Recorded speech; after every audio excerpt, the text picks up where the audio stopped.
Hello दोस्तों, welcome to agree. मेरा नाम है जय और आज हम स्टार्ट कर रहे हैं बीएससी एग्रीकल्चर सोइल साइंस का नया टॉपिक, जिसके अंदर हम पढ़ने वाले हैं soil genesis, rocks and minerals classification. जिसके अंदर अब हम बात करते हैं सोइल जेनेसिस की। सोइल जेनेसिस है क्या, मृदा उत्पत्ति है क्या? दरअसल होता ये है कि चट्टानों के अपक्षय से रॉक्स के जब वेदरिंग होती है रॉक्स में, तब बड़े बड़े पार्टिकल्स छोटे छोटे पार्टिकल्स में कन्वर्ट होते हैं। फिर वो कहीं ना कहीं जाके डिपॉजिट होते हैं। डिपॉजिट होना मतलब वो कहीं ना कहीं जाके जमा होते हैं। ठीक है, छोटे छोटे कण बदल जाएंगे और फिर वो कहीं ना कहीं जाके जमा हो जाएंगे। जमा होकर वो कुछ परतों में ऐसे बिछ जाएंगे, कहीं ना कहीं परतें बना लेंगे, जिसे हम ओरिजन्स कहते हैं। ओरिजन्स मतलब संस्तर कहते हैं। फिर वो विभिन्न विभिन्न प्रकार के संस्तर मिलकर, अलग अलग प्रकार के ओरिजन्स मिलकर एक सोइल प्रोफाइल बना लेते हैं, जिसे हम मृदा परिच्छेदिका कहते हैं। इस तरह से हो जाता है सोइल का उद्भव, जिसे हम बोलते हैं सोइल जेनेसिस या मृदा उत्पत्ति। इससे पहले हम बात कर रहे थे हम छोटे से टॉपिक की, जिसे हम बोलते हैं अर्थ के बारे जानना। अब अर्थ में तीन मुख्यतः तीन परतें, जैसे आपने सुना होगा वायुमंडल, जिसे हम एटमोस्फेयर बोलते हैं। फिर आता है हाइड्रोस्फेयर। फिर आता है लिथोस्फेयर।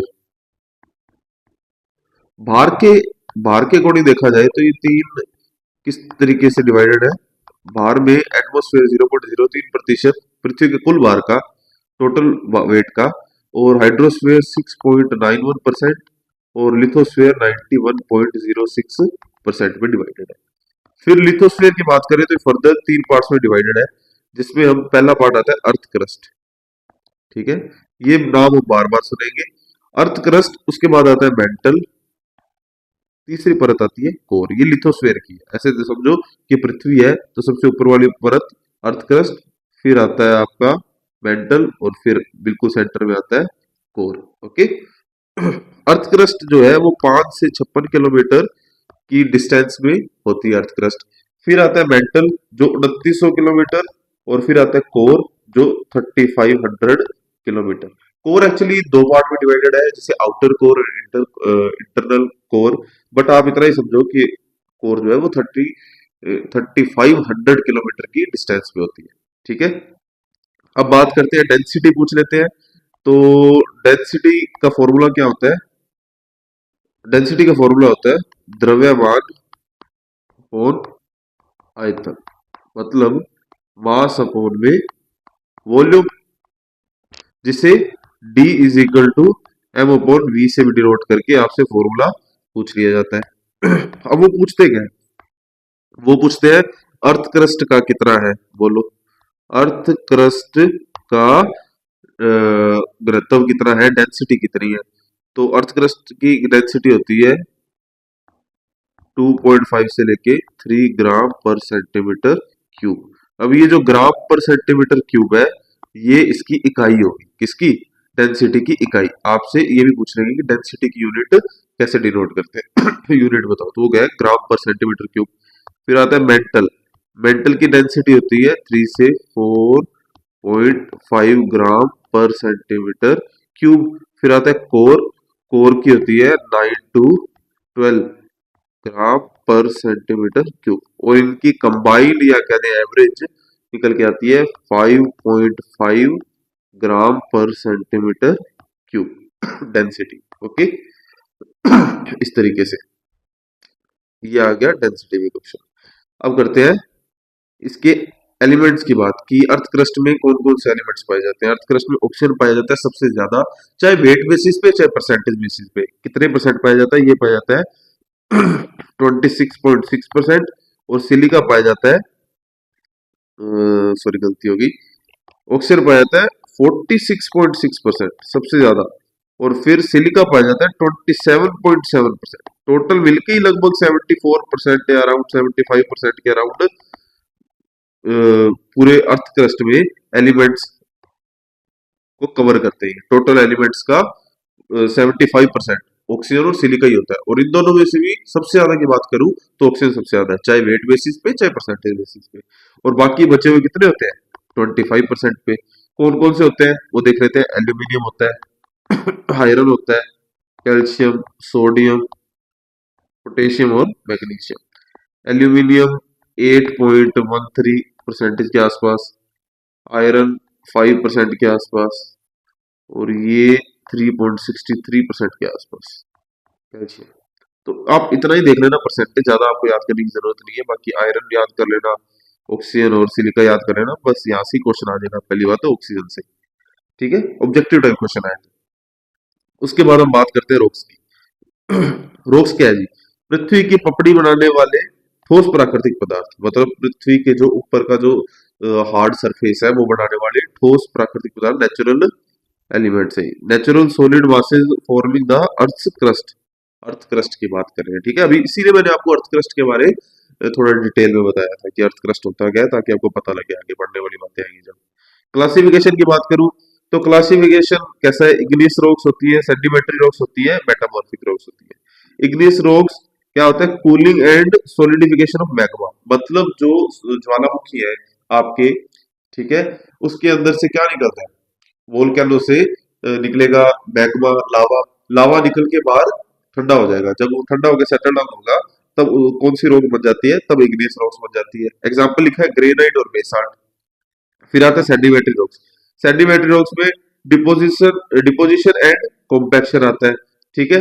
मतलब इसमें क्या होता है? पहले तो वेदरिंग होती है, पहले वेदरिंग होगी। ऐसे समझो कि प्राइमरी रॉक्स, मतलब जो ये अपने इग्नियस रॉक्स है, इससे बनती है सेडिमेंट्री रॉक्स। और प्राइमरी और सेडिमेंट्री रॉक्स की जब केमिकल कंपोजिशन में चेंजेस आता है तब बनती है मेटामॉर्फिक रॉक्स, ठीक है। तो इग्नियस रॉक्स जो है उसके अंदर वेदरिंग होगी, टूट फुट होगी, उससे उससे जो छोटे छोटे पार्टिकल्स है वो कहीं जाके डिपॉजिट होंगे। डिपॉजिट होंगे तो फिर डिपॉजिट होके काफी टाइम बाद वो डीजेनेसिस होगा। जब डीजेनेसिस होगा, दोबारा उद्भव होगा, तो किसका उद्भव करेगी? एक सेडिमेंट्री रॉक्स का उद्भव कर देगी, ठीक है। सेडिमेंट्री रॉक्स बन जाती है, ठीक है। वो कौन सी है? सैंडस्टोन और लाइमस्टोन। मेटामॉर्फिक रॉक्स की बात करूं, कायांतरित रॉक्स, ये कैसे बनता है? Changes due to heat and temperature. Temperature और हीट की वजह से क्या होता है? रॉक में केमिकल चेंजेस आ जाते हैं, केमिकल कंपोजिशन चेंज हो जाती है प्राइमरी या सेकेंडरी रॉक से। फिर क्या बन जाता है? मेटामॉर्फिक रॉक्स बन जाती है, जिसका एग्जांपल है मार्बल एंड स्लेट। इसके आगे बात करते हैं, थोड़ी सी डिटेल में बात कर लेते हैं। कोई बात नहीं, दो पार्ट में बन जाएगी वीडियो। अगर मैं बात करता हूँ रॉक्स की, रॉक्स रॉक्स है हमारे पास primary, secondary and metamorphic. Okay जी, तो प्राइमरी रॉक्स की बात करते हैं। प्राइमरी रॉक्स को हम इग्नियस भी बोल देते हैं। इसके जो इग्नियस रॉक है, इसका जो इग्नियस वर्ड है, इसका मतलब होता है फायर, ठीक है। इसलिए इसे आग्नेय, आग्नेय भी बोलते हैं। आग्नेय मतलब आग, आग मतलब फायर, ठीक है। इग्नियस रॉक्स, और ये सबसे ओल्डेस्ट है, ओल्डेस्ट रॉक्स, ठीक है। ओल्डेस्ट है, हार्ड है और कॉम्पैक्ट है, ठीक है। हार्ड भी है, कॉम्पैक्ट भी है, क्रिस्टलाइन है। और ऐसे कह सकते हैं कि अर्थ क्रस्ट का 95% पार्ट ये कवर करती है। अर्थ क्रस्ट के 95% रॉक्स है जो प्राइमरी रॉक्स है, इग्नियस रॉक्स है, ठीक है जी। कॉम्पैक्ट है, हार्ड है, ओल्डेस्ट है, ये चीजें आपको प्राइमरी रॉक्स के बारे में पता होनी चाहिए। फिर आती है सेकेंडरी। सेकेंडरी को सेडिमेंट्री भी बोलते हैं, सेडिमेंट्री रॉक्स। इसे हाइड्रस भी बोलते हैं, ठीक है। इसमें क्या होता है? वेदरिंग होती है, वेदरिंग के बाद ट्रांसपोर्टेशन। फिर क्या होता है ट्रांसपोर्टेशन के बाद? डिपोजिटी, क्या दें, डिपोजिशन होता है। और फिर क्या होता है डिपोजिटी के बाद? डायजेनेसिस। ये सॉफ्ट होती है, सॉफ्ट इसलिए होती है क्योंकि ये इसमें क्या बनती है? लेयर्स बनती है, लेयर्स, एक के ऊपर एक लेयर बनती है। लेयर्स को हम क्या बोलते हैं? Stratification, stratification. लेयर्स बनती है, स्टार्टिफिकेशन। अब लेयर्स बनती है, स्टार्टिफिकेशन बनता है, तो हम कह सकते हैं कि ये कैसी होती है? तो ये कैसी होती है? सॉफ्ट भी होती है, नॉन क्रिस्टलाइन होती है, non crystalline, soft non crystalline. इसके अंदर फॉसिल्स भी देखने को मिलते हैं। सॉफ्ट होती है, नॉन क्रिस्टलाइन होती है, और फॉसिल्स भी इसके अंदर देखने को मिलते हैं। ओके, अब बात करते हैं मेटामॉर्फिक। मेटामॉर्फिक रॉक्स कैसे बनती है? मेटामॉर्फिक प्रोसेस से, मेटामॉर्फिक प्रोसेस मतलब हीट एंड प्रेशर, आप कह सकते हो टेम्परेचर व दाब, तापमान और दाब की वजह से क्या होता है, केमिकल कंपोजिशन में चेंजेस आ जाते हैं और बन जाती है रोक, कौन सी, मेटामॉर्फिक। अब ये केमिकल कंपोजिशन किसके केमिकल कंपोजिशन में चेंजेस आते हैं, ये आते हैं प्राइमरी रोक या सेकेंडरी रोक के केमिकल कंपोजिशन में चेंज। अगर तो केमिकल कंपोजिशन में जो चेंज आया है वो सिर्फ और सिर्फ टेम्परेचर की वजह से आया है तो उसे बोलते हैं थर्मोमेटामॉर्फिक प्रोसेस। अगर वो टेम्परेचर और प्रेशर दोनों की वजह से आया है तो उसे बोलते हैं डायनेमो मेटामॉर्फिक प्रोसेस। इस तरीके से बनती है प्राइमरी, सेकेंडरी और मेटामॉर्फिक रोक्स। ठीक है, तीनों आपको मैंने बता दिया। अब इनके एग्जांपल्स की बात कर लेता हूं, उससे पहले सबसे पहले चलते हैं प्राइमरी रोक्स की तरफ। ठीक है, उससे आप इसको मैं डिवाइड भी करता हूँ प्राइमरी रोक्स को थोड़ा सा, कि ये ओरिजिन बेसिस पे ये टू टाइप्स की होती है जैसे कि एक्सटर्नल या वोल्केनिक। ठीक है, एक्सट्रूसिव भी बोल देते हैं शायद इसे। और वोल्केनिक मतलब आप ऐसे समझो कि जैसे आपने वोल्केनो देखा हो इस तरीके से, मतलब ये एक्सटर्नल है, अर्थ सरफेस के अर्थ सरफेस के ऊपर आपको रोक्स देखने को मिलेगी, मतलब upper side of earth surface आपको ऊपर को देखने मिलेगी। इसके एग्जांपल है बेसाल्ट, अंडर साइट, और मेरे को याद आए कोई, rhyolite, rhyolite, basalt, under site और रायोलाइट इसके एग्जांपल है। फिर आती है, ये तो हो गया एक्सटर्नल वेस्ट, अब आती है इंटरनल वेस्ट, इंटरनल या फुटोनिक। वोल्केनिक आपको वोल्केनो समझ लिया, फोटोनिक का आप एग्जांपल ले लो फुट से, जैसे आप फुट फुट का होते हैं नीचे होते हैं, तो ये कैसे होगी, बिनिथ द सोइल सरफेस के नीचे होगी, सोइल सरफेस के नीचे। अब नीचे है, इसके एग्जांपल्स है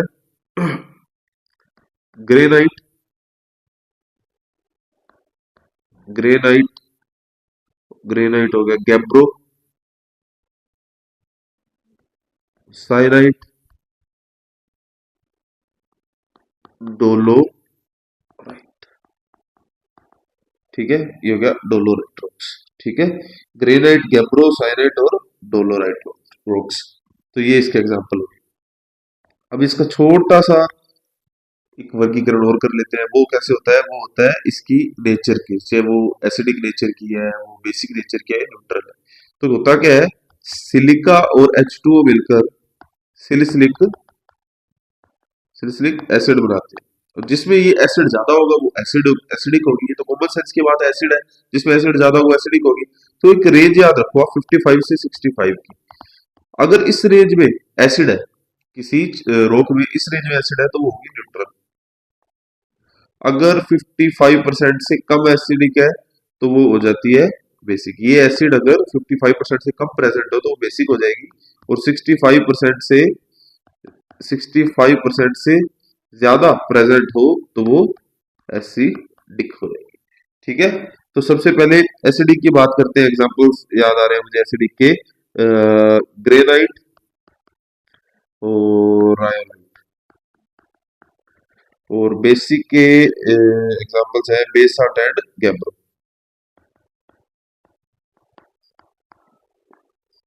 बाकी जितने भी बच गए मैंने ऊपर एग्जांपल बताए वो सारे के सारे न्यूट्रल के, इसलिए मैं इतना ही याद करता हूँ, बाकी मुझे मिल जाते हैं अपने आप भी ऐसे ही करना। आप ये चार एग्जांपल याद कर लेना किस किस में है, जिसमें ये तो बहुत इजी है, बेसाल्ट और ग्रेनाइट का तो आपने सुना ही होगा। बेसाल्ट से ब्लैक सॉइल बनती है, आपको बताओ तो ये क्वेश्चन भी देखने को मिलता है, बेसाल्ट से कौन सी सॉइल बनती है, ब्लैक सॉइल कौन सी रोक से मिली है, मिलती है हमें बेसाल्ट से, इस तरीके से क्वेश्चन मिलते हैं, ये चीज देखने को मिलती है। ठीक है, अब ये तो हो गया आपका प्राइमरी का। सेडिमेंट्री या सेकेंडरी रॉक के एग्जांपल करते हैं, उसके रॉक्स की कौन कौन से एग्जांपल है, एक तो है सैंडस्टोन, एक आता है लाइमस्टोन। ठीक है, इतना ही याद आ रहा है, सैंडस्टोन और लाइमस्टोन। डोलोमाइट है कुछ ऐसा, डोलोमाइट नाम से है शायद, ठीक है। ये भी उसी का एग्जांपल है, डोलोमाइट। तो सैंडस्टोन, लाइमस्टोन, लाइमस्टोन की एक बात याद आ रही है कि लाइमस्टोन जो है वो एक ही तरह के मिनरल से मिलके बना है, एक ही तरह के मिनरल से, उसका नाम है CaCO3, कैल्साइट। एक ही तरह के, कौन सा, CaCO3। ये एकमात्र ऐसी रॉक है जो लाइमस्टोन जो है वो एक ही तरह के मिनरल से मिलके बनी है, कैल्साइट से। अब एग्जांपल किसके इंपॉर्टेंट है, मेटामॉर्फिक के, क्योंकि ये प्राइमरी या सेकेंडरी रॉक्स का ही मेटामॉर्फिक प्रोसेस से क्या हुआ, केमिकल कंपोजिशन में चेंज हुआ और फिर बन गई मेटामॉर्फिक रॉक्स, ठीक है। तो अब बनती है ग्रेनाइट से ग्रीस, और लाइमस्टोन से मार्बल, सैंडस्टोन से क्वार्ट्जाइट, माइका से सिस्ट, ठीक है, माइका से सिस्ट, शेल से स्लेट, इस तरीके के, ठीक है। इसमें कौन कौन से एग्जांपल इंपॉर्टेंट है, एक, दो, तीन, ये एग्जांपल इंपॉर्टेंट है इसमें, ठीक है। ये रॉक्स बनती है इस तरीके के। तो अभी के लिए इतना ही करते हैं, अगला टॉपिक जो मिनरल्स वाला है वो हम करेंगे नेक्स्ट पार्ट में, ठीक है। तो वेट कीजिए नेक्स्ट पार्ट के लिए, मिलते हैं आपको अगली क्लास में। तब के लिए आप हमें सब्सक्राइब कर लीजिए और बेल आइकन को दबा लीजिए, वीडियो को लाइक कर लिया कीजिए ताकि वीडियो आपके अगले दोस्तों को भी मिले, ठीक है। तो ओके जी, हम लोग क्वालिटी वीडियो रखते हैं, नेक्स्ट वीडियो मिलते हैं। Thanks for watching, bye bye guys.